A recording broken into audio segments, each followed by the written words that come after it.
We're gonna start. So I would like to welcome you guys to our office. We're gonna give you a presentation that's gonna last about 30 minutes, and then we're gonna take you into a practical exercise. I don't wanna give too much of it away, because I really want it to be intriguing, mysterious, but at the same time very educational. But I'm the CEO, my name is Jim. And we are, by all trades, a security and executive protection firm. We've been involved with less lethal weapons for probably 3 years. What's most important to us is about the effect that they have from going to a less lethal situation versus a lethal situation. And so the whole goal for this company, and being based in Manteca because we live in Manteca also, is to be able to educate people like you, to be able to empower you, both from a thought process of being able to have a security and safety mindset, because unfortunately our world is changing drastically. We're going to share some statistics with you, which probably you already are aware of, but we felt it was important to share some of that as well. But the great thing is that there are solutions out there too. And so we really hope that that's something that we can drive home. So without further ado, I'm going to introduce Dean Capoletti, who's our Managing Director of Compliance and Training, and he's going to basically take you guys through his presentation. Dean, you're it. Good afternoon. Thank you for joining us. So I'm just going to go through a little PowerPoint presentation, kind of get us ready for maybe some of the applications of what the Byrna may be able to do for you, why you want to use it, and also go over some range safety before we go back and actually have some fun, hopefully. I mean, I think it's fun. Hopefully you guys enjoy yourselves also. So, question, I mean, how safe do you guys feel in your everyday lives? It's changing. You feel pretty It safe? just depends on where I'm at. Okay, depends on where you're at, depends on what you're doing. Yeah, it depends what I'm reading. If I'm reading the next door app, I don't feel safe. Okay. No, it's scary. Yeah. I mean, so this is going based off of statistics. So if you're not sure, when statistics are reported to the government, usually they're about almost a year behind. About July is when they get updated. So this is the latest out of 2021. I'm sure we all know that California's violent crime rate has risen. It's crazy. It keeps rising. You can see it increased by about 6%, right? And that's just from 1 year. And California has some of the strictest laws, right? But they're not always enforced. And you can see here, I just wanted to add that robberies fell, but aggravated assaults. And aggravated assault is what kind of injury has occurred when the assault occurs. Those keep going up. Homicides and rapes have increased a little bit. But no matter how safe you feel or don't feel, the statistics are showing that crime is rising. Violent crime is rising. And so some people are going to put their heads in the sand and just ignore it and say, hey, I hope it goes away. Some people are going to change what they do, or like you said, avoid areas where they think that there might be an increase in crime. Just some more statistics I put up there for you guys. But here in this county alone, have the highest rate of violent crime rise. Hard to believe. I mean, it's also going by statistics as far as how big the population is in this county. But if you go by population, this had the highest rate of violent crime increase, which was 640 violent incidents per 100,000, right? So this own county that you guys are working in, possibly living in, this is where we're seeing an increase in violent crimes. If you've seen this next thing before, just bear with me. Well, a regular day at work took a turn after a realtor was attacked during an open house. Take a look. Remember you said. Yeah.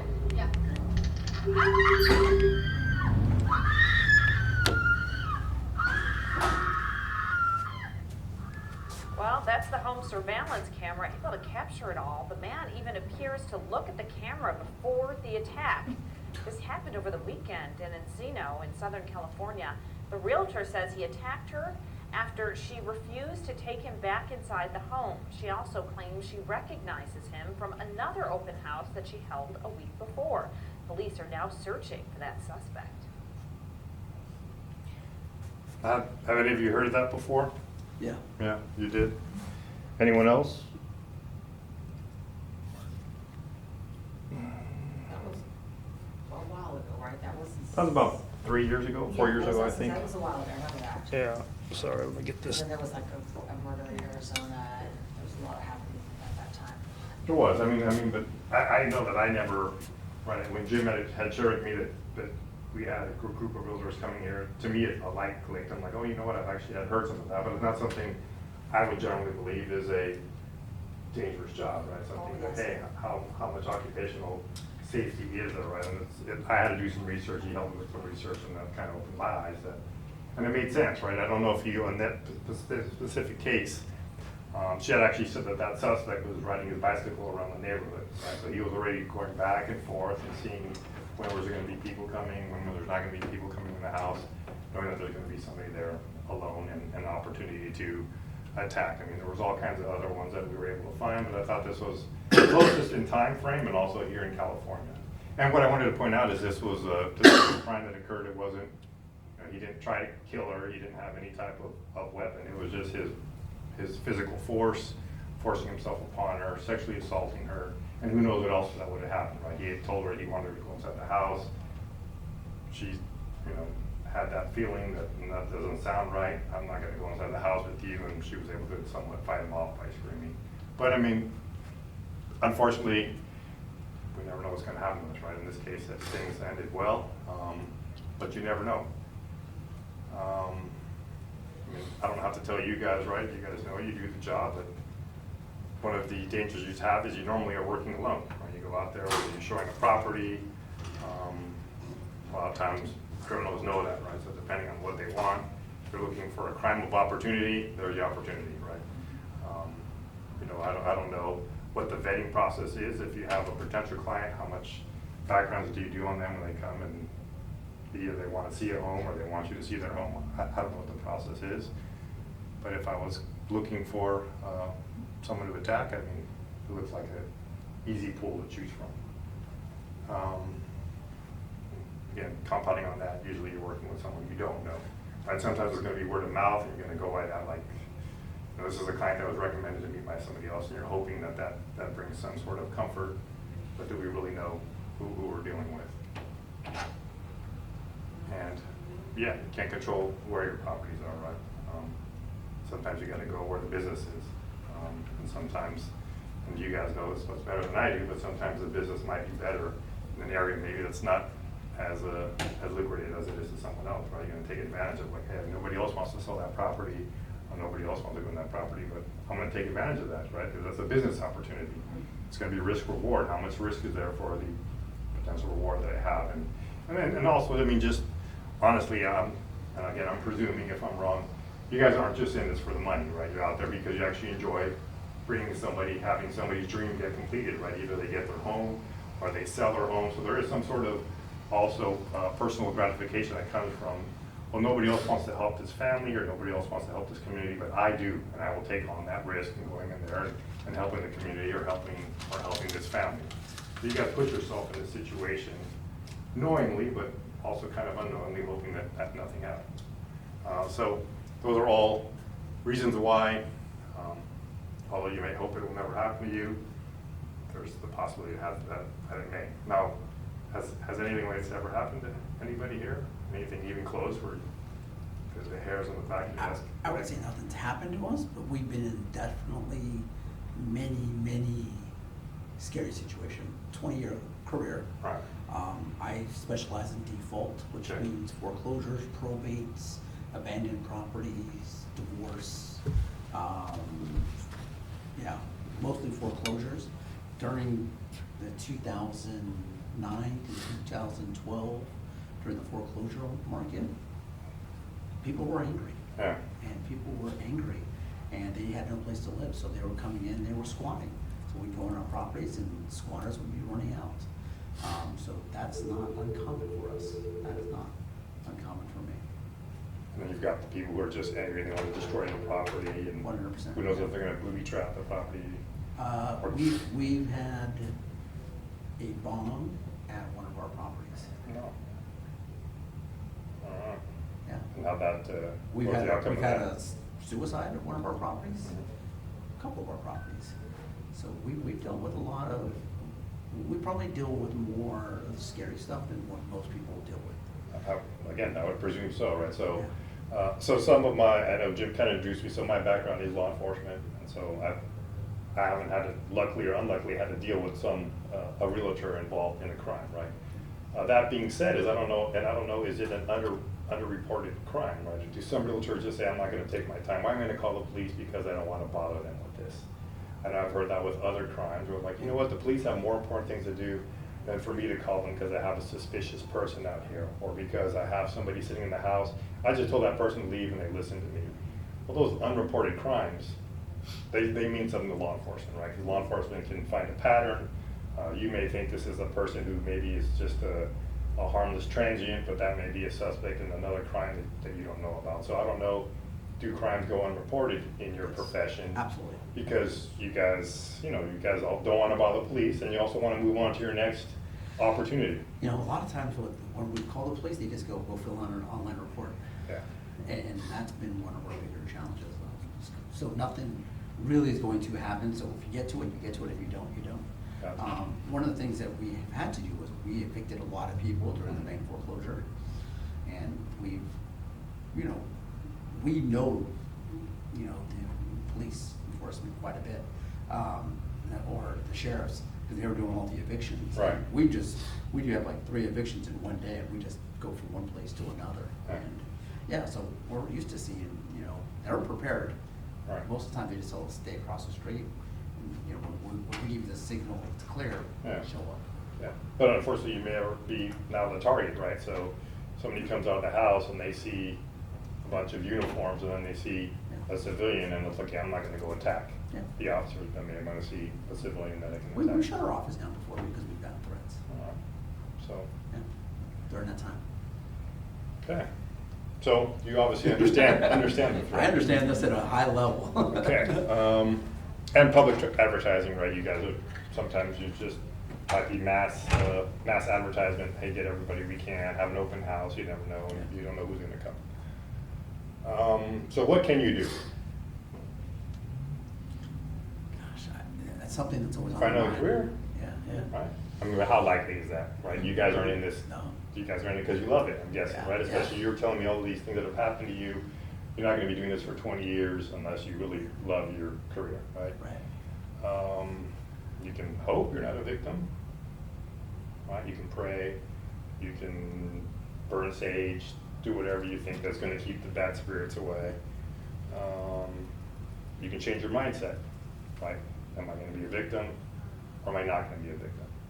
And I think that's important. That's one thing that we wanna cover here is there is the victimology of people who allow themselves to be a victim, people who decide I'm not gonna be a victim, right?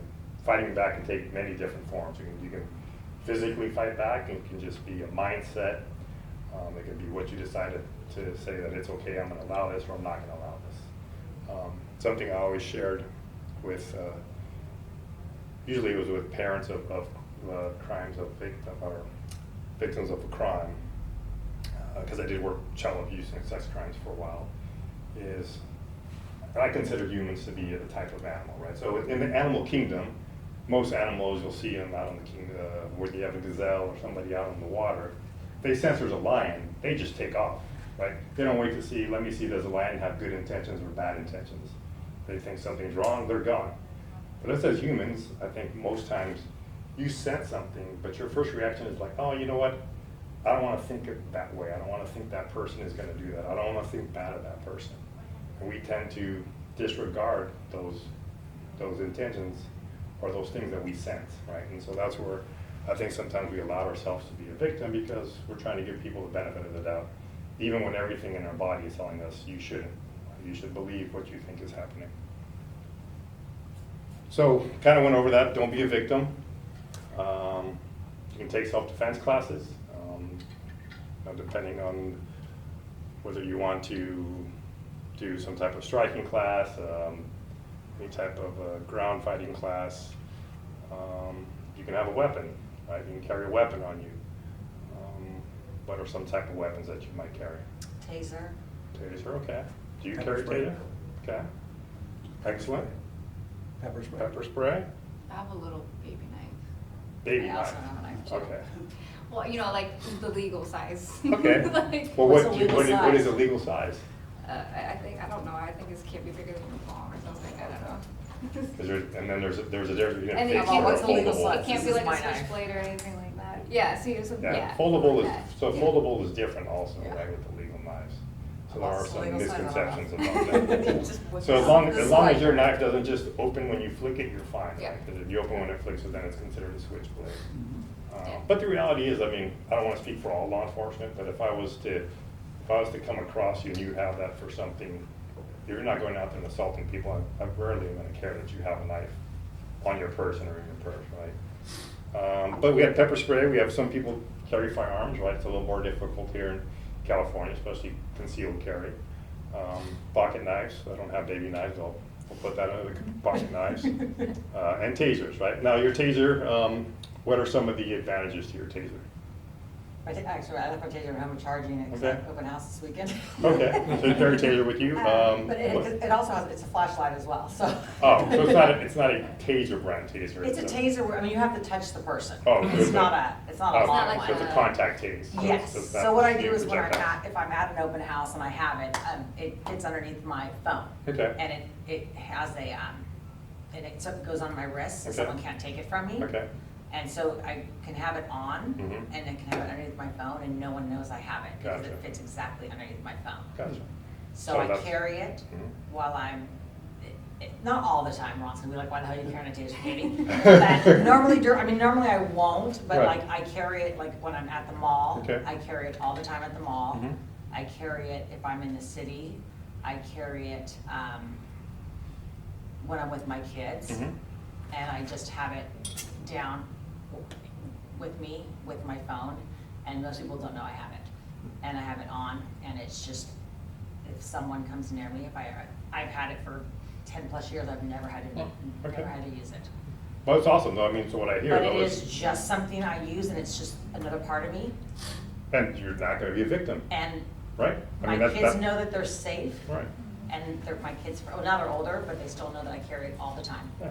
And I'm not afraid to use it, and I will, if someone comes near me, I will take them down, and I'll go right down to their neck. Okay. And, yeah, not afraid. Yeah. Now, have you been shot with one of those?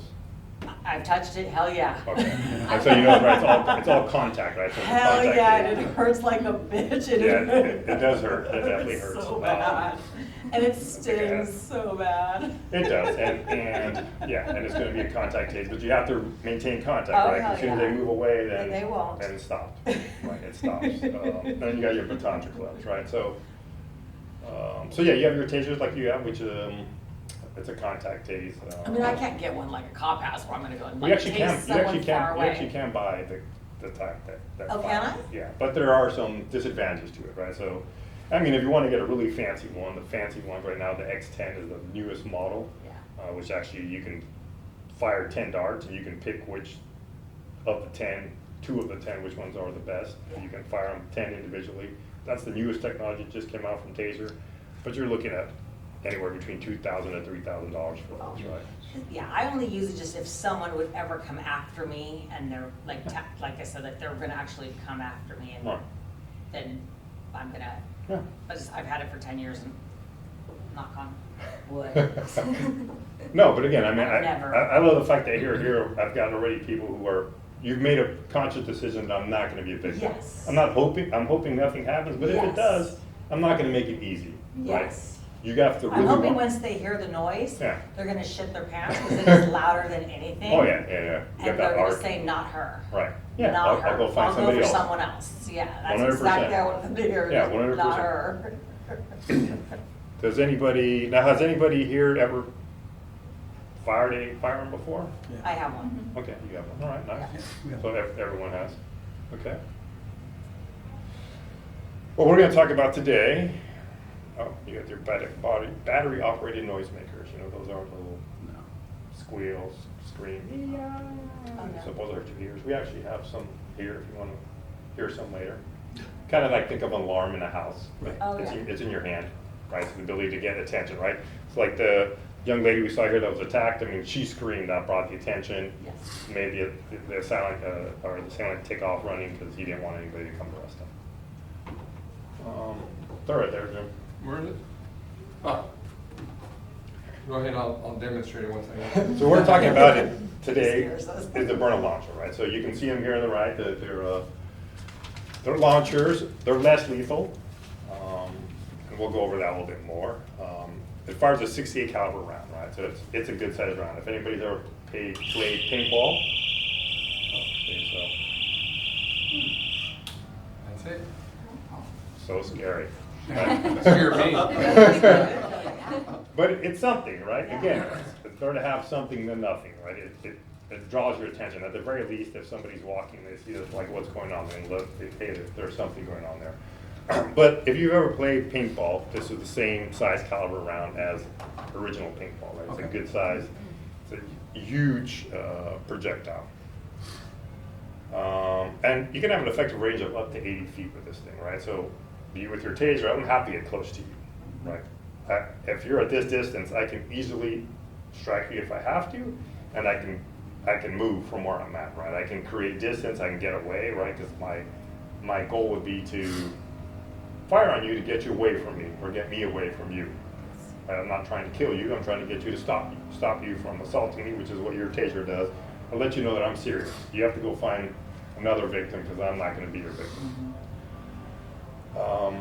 The other thing that's nice about these is with the magazines carrying 5 rounds, a minimum of 5 rounds, if you can use it 5 different times, right? So even with the tasers that you're talking about, unless you get the newest, the X10, you're going to fire your cartridge and that's it. That's all you got, right? You're going to have to take that out, put in another cartridge before you can engage it again, right? This you got 5 different times. If I have 5 different people, in theory, I can fire 1 round at each person and reload with another magazine, and then I can do it again, or 2 on 1 and 2 on 1, right? So an advantage of this less lethal option, and also the baby knife, right?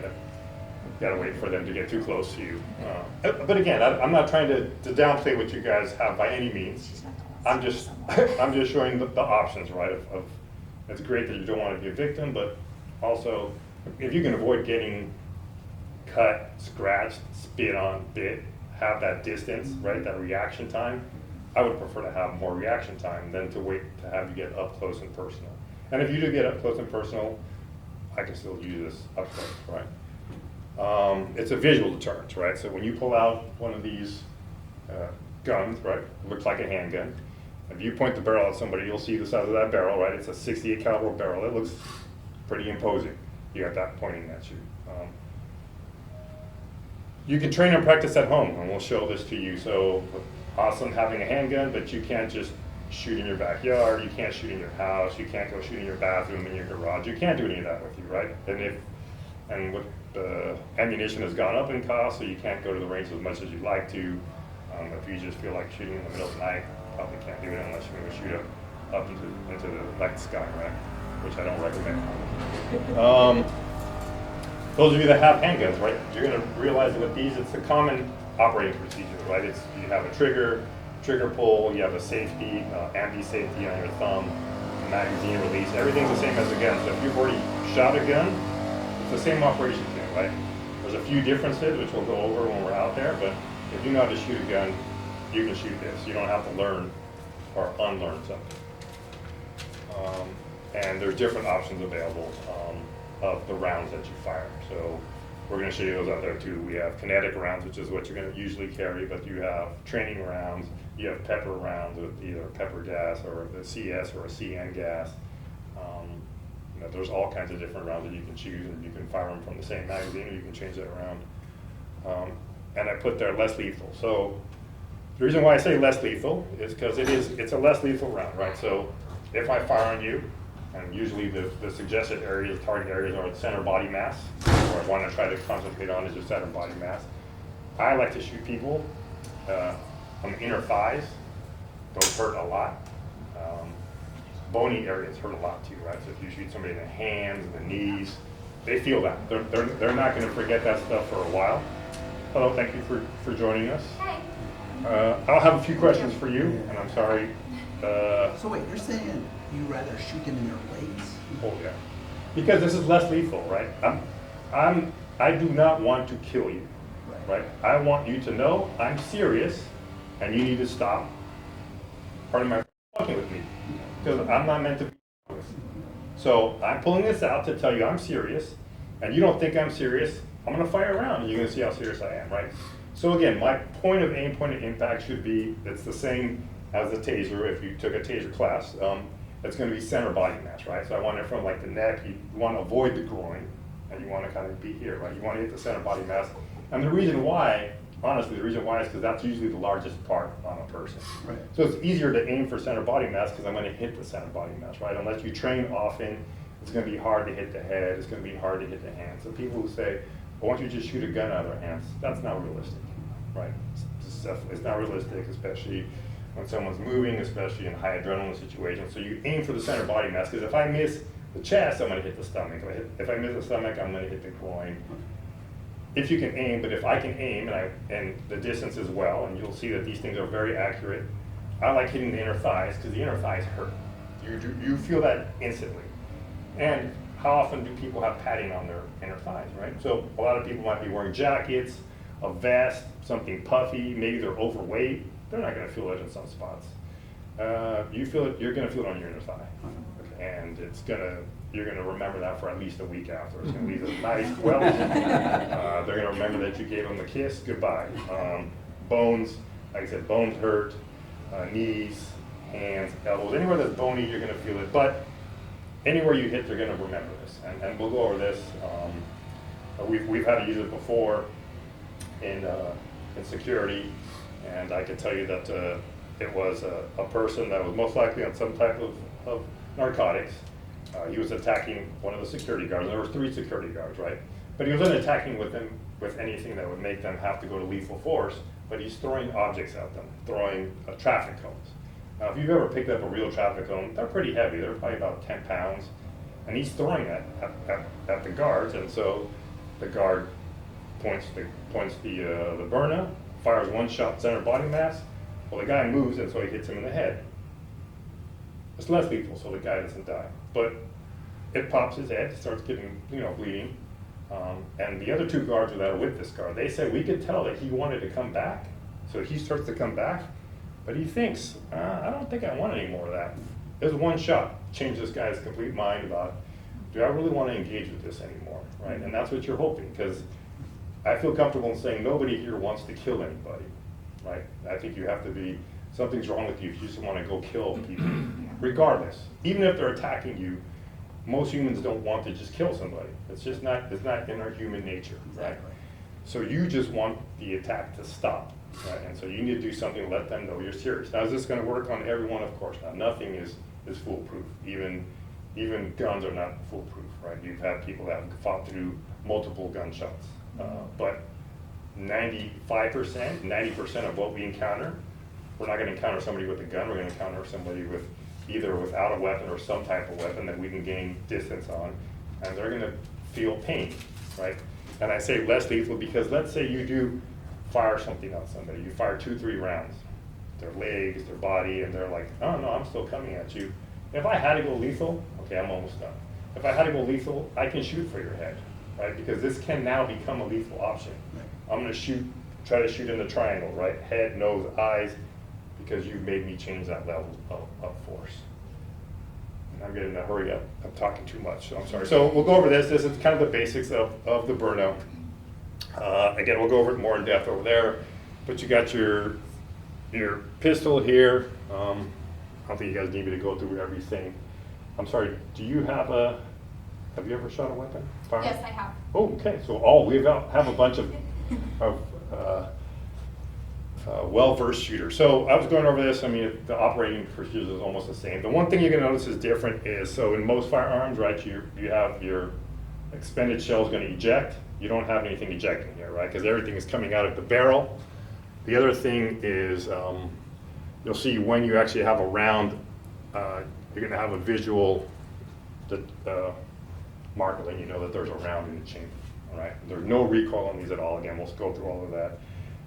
Do you carry any weapons on you while you're working? No, I do not carry, no. Nothing? Not even a baby knife? Nope. I mean, I have pepper spray. Okay, well, that's something. That's a weapon. Yeah, so we were going over you kind of missed it. The one thing is that one choice you can make is to not be a victim. Mm-hmm. And Like everyone else here, you're choosing not to be a victim, right? You're hoping it doesn't happen, but if it does, I'm not gonna be an easy victim. So things to know about this, and I'll go through this real quick. When you're carrying this, right? If you pull it out, it can be considered a display of an imitation firearm, because that's what this falls under in the penal code. It's called an imitation firearm. That's the penal code that applies to it. It's called a BB device, like a BB gun, even those are not BB. You can carry this concealed. In fact, it should be concealed, because again, if you brandish it, it's actually a misdemeanor, so you don't want it to be brandishing it. Brandishing it means just pointing at somebody for no reason. If you have a legitimate reason, then that's different. Your reasonableness of force, things you should know when you have to use it, right? How close is a threat to you? Is it, what's your intent? And what's the capability? Those are things that you should always have as your reasonableness of force. What are you using force? What should the force be, right? Is this person an actual threat? Can they harm me? You know, if you have somebody that's 50 feet away, are they really a threat? Those kinds of things. Before we go back, range safety, like I like to say, only God is above range safety. So range safety, range safety, range safety, right? We're gonna practice our proper range safety rules when we go out there. You guys have all have shot a firearm, so I think you all know your basic firearm safety. That being said, I will still go over it. We will treat all firearms as if they are loaded. Never point a firearm at anything you do not intend to destroy or kill. Always keep your finger off the trigger until you're ready to fire, and be sure of your target and the backdrop. All right, pretty basic. We'll get you some eye protection right now. You guys don't, any of you have your guns on you right now? No. Okay. No tasers either? No dirts, daggers, bazookas, nothing? Okay. Any questions before I pass you back on to Jim? All right, I'll go grab you guys the... Thanks, Dean. No problem. So basically, we're taking 4 hours, condensing it in 30 minutes. Perfect. I need the remote. What we are gonna do is show you a 6-minute video that is specific to why we're here. And it's not Netflix. Let's go here.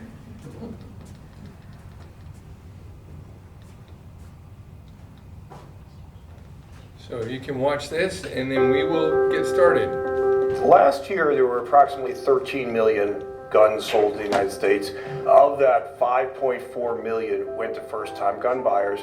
And the year before, 2020, there were approximately 24 million guns sold in the United States, of which 8.4 million went to first-time gun buyers. So if you think about that for a second, almost 14 million people bought a lethal firearm for the first time. They were so afraid for their own safety, the safety of their family, the safety of their community, that they were willing to buy a lethal weapon with all that entails. So this rise can be attributed partially to some of the things that are going on in the country, but more so on a more visceral level. We're seeing, the fear of victimization throughout the U.S. increase, and this fear is driving this need to protect oneself. So the fear drives the need to protect oneself, that drives them to buy firearms, that introduces more firearms into the ecosystem, into the market, which increases firearm deaths and fatalities. And so it's this kind of self-devolving cycle that's really kind of got us where we're at.